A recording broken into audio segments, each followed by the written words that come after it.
Let's make global news. नमस्कार। Let's my global news.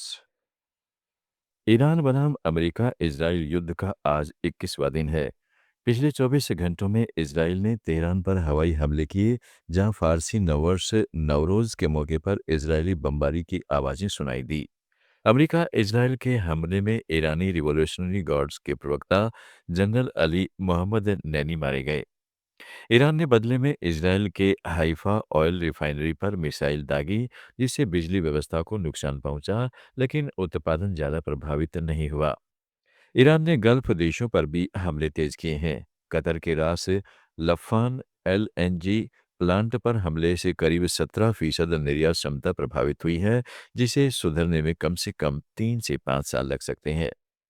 Kuwait के मिला अल अहमदी रिफाइनरी में आग लगी और बहरीन में गोदाम को नुकसान पहुंचा है। ईरान ने चेतावनी दी है कि अगर उसके ऊर्जा ठिकानों पर फिर हमला हुआ तो वो बिना किसी संयम के जवाब देगा।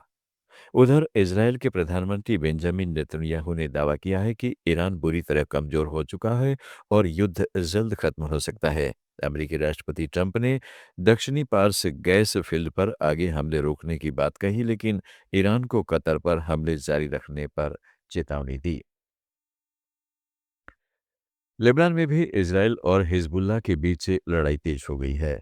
इसराइल ने बेरूत और दक्षिणी इलाकों पर हवाई हमले किए, जिससे 900 से ज्यादा लोग मारे गए।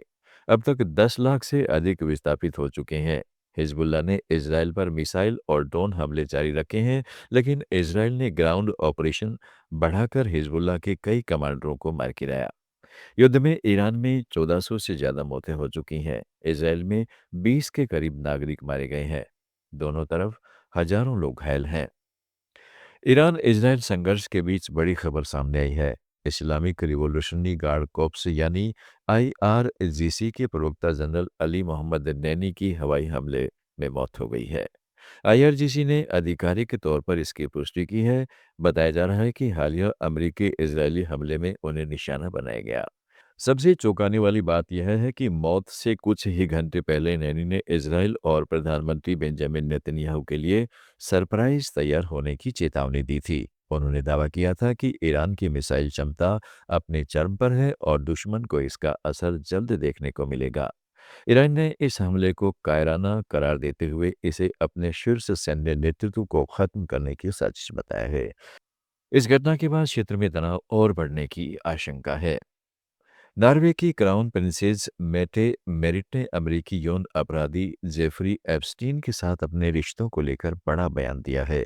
उन्होंने कहा है कि उन्हें इस रिश्ते में गुमराह किया गया और उनके साथ धोखा हुआ है। एनआरके को दिए इंटरव्यू में मेटे मेरिट ने अफसोस जताते हुए कहा है, काश वो कभी एप्स्टीन से मिली ही न होती। उन्होंने माना कि उन्होंने उसके अतीत की ठीक से जांच नहीं की, जिसकी वजह से वो उसके झांसे में आ गई।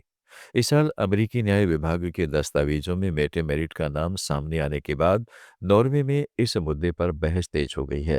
हालांकि उन्होंने साफ किया है कि उनका रिश्ता सिर्फ दोस्ती तक सीमित था और किसी भी तरह के अन्य संबंध से उन्होंने इनकार किया है।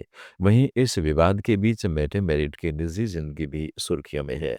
उनके बेटे मारियस बोर्ग होइबी पर 4 महिलाओं से दुष्कर्म और हिंसा समेत 38 गंभीर आरोप लगे हैं, जिनमें उन्हें 16 साल तक की सजा हो सकती है।